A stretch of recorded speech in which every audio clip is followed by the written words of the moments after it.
गेली अनेक वर्ष आमच्याकडे असे कस्टमर्स आहेत की दर महिन्याच्या 1 तारखेला येतात आणि 1 ग्रॅम सोनं घेऊन जातात, कोणी 2 ग्रॅम सोनं घेऊन जातात. असे SIPच्या पद्धतीने सोन्यामध्ये खूप पूर्वीपासनं लोक हे इन्व्हेस्ट करत आले आहेत.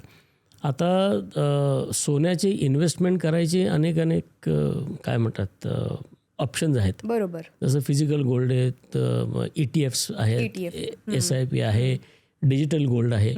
तर सगळ्यांची आपापलं महत्त्व आहे. पण आज तुम्ही पाहिलात की ETFsमध्ये इन्व्हेस्ट करणारा किंवा SIPमध्ये ऑनलाईन किंवा डिजिटलमध्ये जो टाकणारा कस्टमरचा ग्रुप आहे तो फायनान्शियली लिटरेट आहे. आणि जो फायनान्शियली लिटरेट नाही आहे असा कन्झ्युमर क्लास आहे, त्यांना ते फिजिकल सोनं घेणं हे जास्ती काय म्हणतात बरं वाटतं किंवा त्यांना दे हॅव कम्फर्ट की माझे सोनं माझ्या घरी आहे किंवा त्याचे दागिने करून जी घरातली स्त्री आहे ती ते एन्जॉय करू शकते.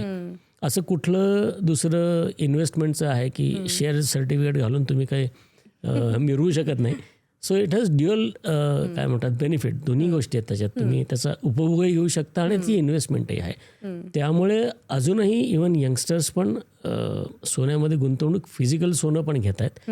पण जे फायनान्शियल लिटरेट आहे, जे रेग्युलरली ज्यांच्याकडे डीमॅट अकाउंट आहे, जे शेअर मार्केटमध्ये इन्व्हेस्ट करतात, म्युच्युअल फंडात इन्व्हेस्ट करतात, त्यातली जी नवीन पिढीतली लोक आहेत ती त्या थोड्या ऑप्शनकडे वळत आहेत. पण त्याचा जो शेअर आहे ओव्हरऑल ह्याच्यातला तो 5-7% वर अजूनही नाही आहे. म्हणजे अजूनही मेजरली सोनं फिजिकल फॉर्ममध्येच घेतलं जातं. बरोबर. कारण ज्या बाकीचे फॉर्म्स आहेत त्याच्यामध्ये होल्डिंग कॉस्ट आहे, काही ॲन्युअल फीज आहेत, बरोबर, ते तुम्हाला ह्याच्यामध्ये लागत.